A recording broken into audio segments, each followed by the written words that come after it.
Hey guys, sorry I haven't uploaded in a couple of weeks, but with Oppenheimer hitting theaters, I thought it was time for me to sit back and review the first Christopher Nolan movie I ever saw.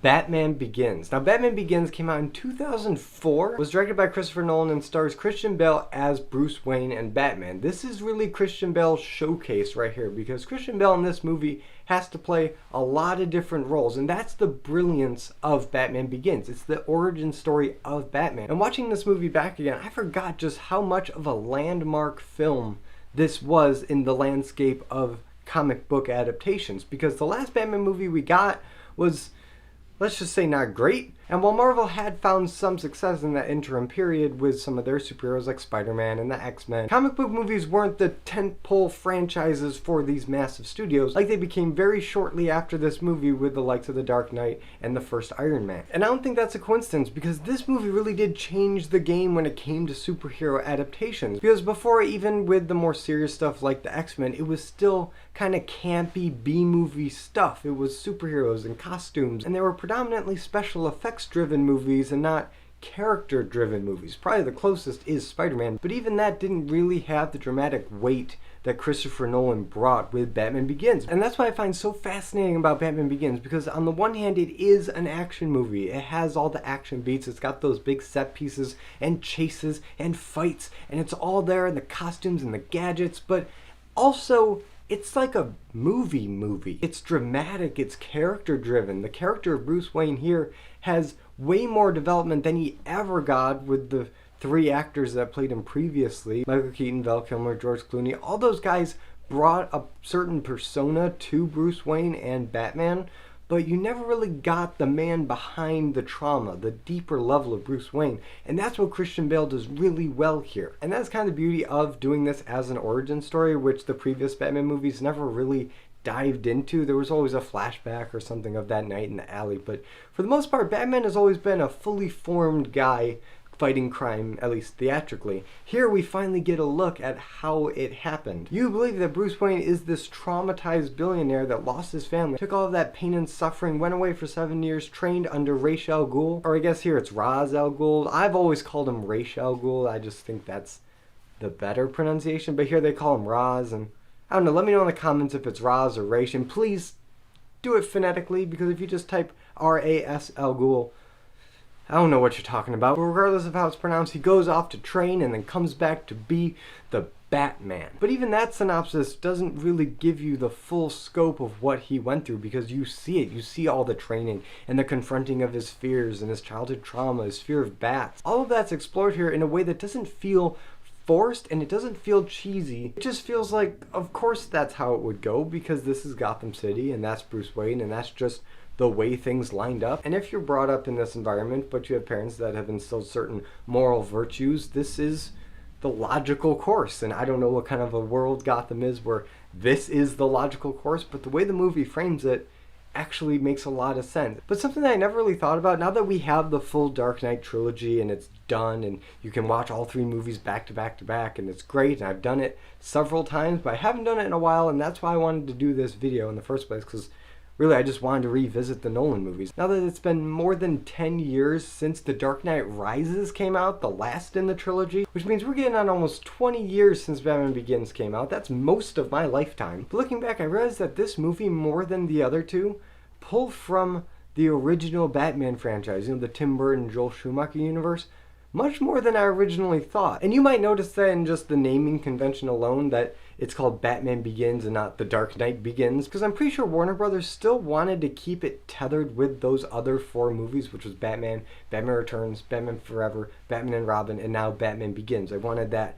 same naming convention of Batman something. And I do think that even though Christopher Nolan did have a lot of creative freedom with the world he was creating, I think there was still a push to make it connect back to that original Tim Burton movie and be kind of an origin story for that in a way. Because even though Jack Napier clearly didn't kill his parents in this universe, there is still that cave under Wayne Manor, the bat coming out of the darkness, and even though it's not just one bat like we saw in Batman Forever, it's a swarm of bats. that's still kind of the idea that he was traumatized by that as a kid, but also the detail that might not seem all that important. But it's that the Batsuit is armor, that it's some kind of body armor that's covering up his chest. That really wasn't a thing in the comic books. Yeah, it would pop up here and there where he'd have a specially armored Batsuit for a certain situation, or if it's something like Frank Miller's The Dark Knight Returns, he'd have armor under his cloth Batsuit, but really the standard Batsuit was a cloth one until Tim Burton came along in 1989 and made it the armored Batsuit that we kind of take for granted today. That armored look that's kind of caught on in various Bat media came out of that franchise primarily, and this movie continues that. But even with all those connections, and yeah, it's kind of fun to look back and see the influences from past Batman and future Batman and where that line is, because this really was a turning point in the Bat franchise. You could see it as this fulcrum that at the time Warner Brothers wasn't really sure which direction it should go. Should it go back to camp or should it go Christopher Nolan's route?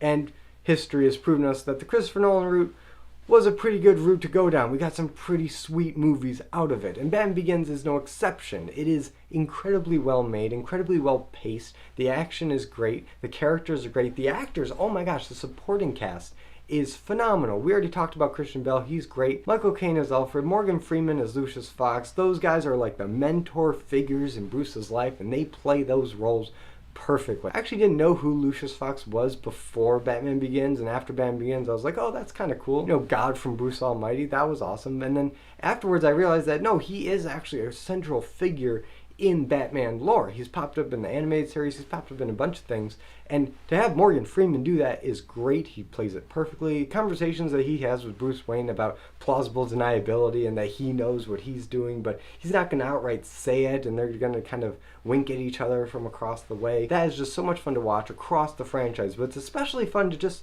go back and see how that relationship started, because Lucius has some of the best lines in the whole movie. But also, let's not forget the villains of this movie. And this movie actually has quite a few villains that I kind of forgot were in here. Obviously, you have the crime boss, Carmine Falcone, and he's important for like the first act of this movie, right? He's the organized crime figurehead that Batman's got to kind of cut his teeth on to clean up first, and then you get the real crazies and the bigger threats later. And the first crazy that we do run into is Scarecrow, played by Cillian Murphy. Yeah, Oppenheimer himself was Scarecrow in all three Batman movies, really. But here you really get to see what Scarecrow is all about, the fear toxin, the asylum, all of that makes Jonathan Crane a great villain is here. And I always feel kind of split on Jonathan Crane in this movie. On the one hand, he's done well and it works for the story, and the amount of time we see him is perfect for the story that they're telling, which ultimately is not a Scarecrow story.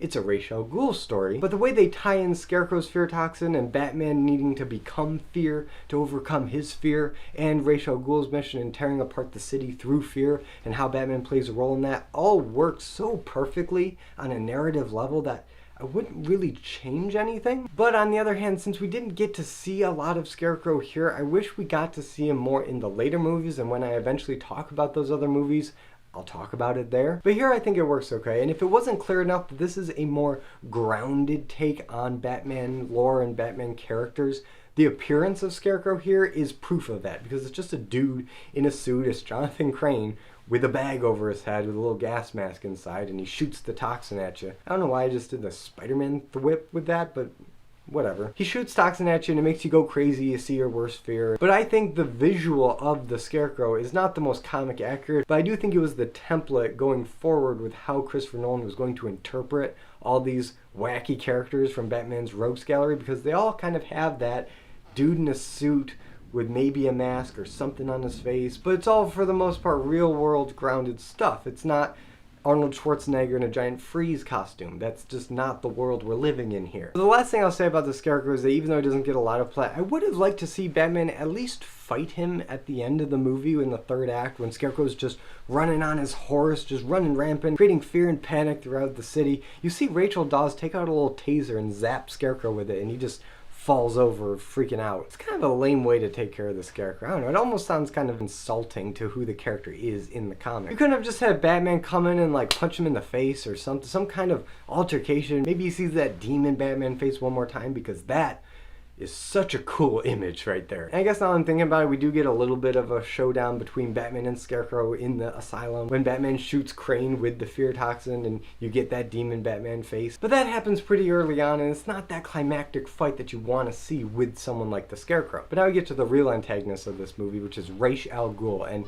originally you think Ra's al Ghul is Ken Watanabe, who kind of doesn't do much really, just kind of sits in the chair and orchestrates everything. And you look at it and you're thinking, okay, for the world we're living in, he's a fine Ra's al Ghul. He's definitely the head of the League of Shadows, and we're in Tibet instead of the Middle East, so I guess an Asian Ra's al Ghul makes sense.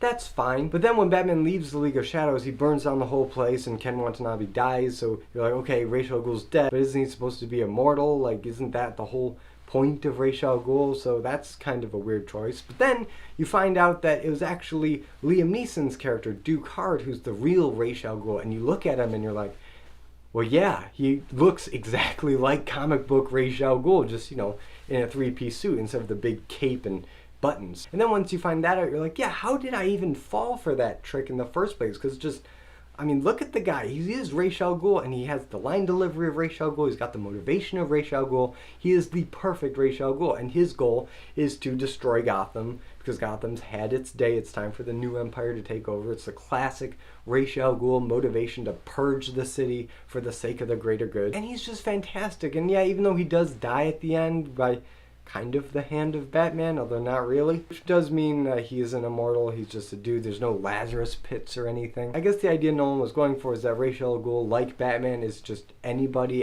can rise to the rank of Ra's al Ghul and take on that persona, and that's the Ra's al Ghul. So it has the illusion of him being immortal, and they just pass down the information centuries. So yeah, I guess for a more realistic, grounded take on Batman, which is what this is after all, I guess it works just fine. And then you have the love interest in this movie, and every Batman movie apparently needs a love interest of some kind. And can we just stop doing that for just like a movie? Can we just get one movie where Batman doesn't have a love interest? Because Batman doesn't always have love interests in the comics. Sure, he's had flings with Catwoman and Talia al Ghul. Those aren't like consistent. Catwoman's probably the most consistent that he's had. But even then, Batman's identity is not wrapped up in who he's sleeping with at any given time. And I do think the inclusion of Rachel Dawes is one of those things that I think carried over from the original set of Batman movies, and it was in that old way of thinking where every movie he had a different girl, like he's James Bond or something. That's not to say Rachel's a bad character, and she's played by Katie Holmes, and she does fine, although personally I prefer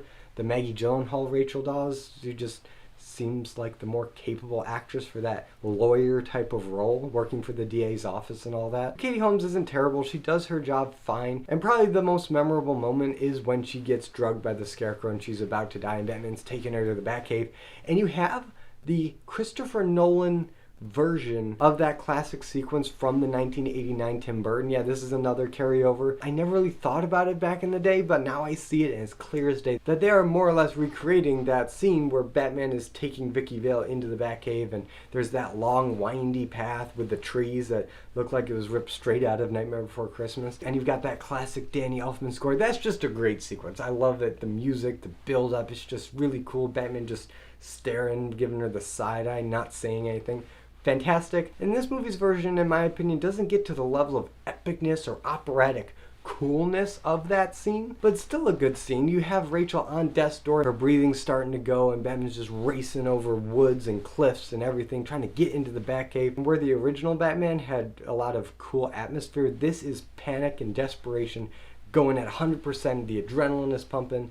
It's pretty dope. I guess I should talk about Batman, because this is a Batman story after all, and I kind of talked about Bruce Wayne earlier, but we didn't really talk about Batman, the persona, once he's in the costume, which is about, you know, the halfway point when he really suits up, and that first time where he suits up and he takes down the people at the docks, amazing. Probably one of the best Batman sequences of all time, because he's using stealth. You don't see it. You are put in the point of view of the criminals, and they are terrified of this man. They think it's a ghost. They just see someone moving over there and then appears over there, appears behind them, covers them in a cape, brings them up 20 stories, drops him 10 stories. Right now he's hanging upside down. This is Batman as a ninja, as he is and should have been always in films. Because before, Batman was always more of a brawler. He'd throw some punches or use a trick or a gadget. But here, Batman is a full-on ninja. He's using stealth tactics, he's using theatricality and deception, and he's just doing all the awesome Batman things that we always wanted to see. But for whatever reason, just special effects or the tone of the movie just didn't allow until today. But that isn't to say that everything about Batman is perfect, because there are a couple gripes. If I'm really nitpicking, the cowl is not the best looking cowl, and I know I'm not the first one to say it, that he just looks a little weird in the mask itself. It just looks a little, I don't know, not proportioned right, or maybe it's the way it goes around his mouth. It just looks a little goofy. I don't know, there's just something a little off about it, like right around the mouth.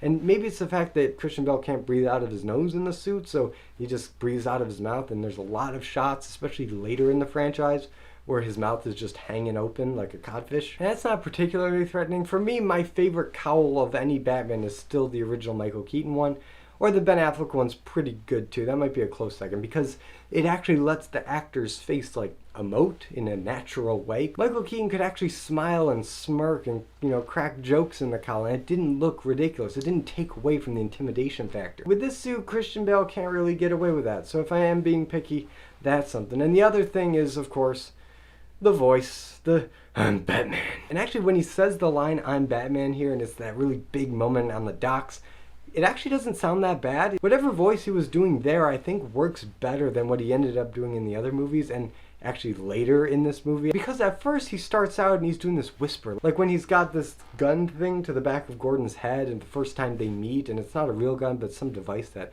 sounds like a gun clicking, and Gordon's just frozen in fear, and he's doing this whisper, there's someone in the DA's office you can trust, Rachel Dawes. That's intimidating. That's a decent Batman voice. And then when he picks up the dude and says, I'm Batman, it's a little bit more intense, but it's still not the gravelly cartoon that it's become. The majority of this movie, it's actually not bad. What happens is when he goes to intimidate, not Harvey Bullock, but whatever the corrupt partner of Gordon is, Detective Flass, when he's got him strung up on the rope and he's interrogating him, he's like, where are the other drugs going? Swear to me. You could say that's where Christian Bale found his go-to Batman voice, and it's not a good one. You can kind of make an excuse for it here because he's trying to be extra threatening and intimidating, so he's going hard on that voice, but you don't need to do that all the time. Whatever happened to the one you were doing before? It was perfectly fine. Yeah, you want to disguise your voice, but you don't have to do it all the time. It's no wonder Bruce Wayne retired at the beginning of the third movie, because his vocal cords had to be as bad as his knees. But probably the biggest contribution that this movie gave us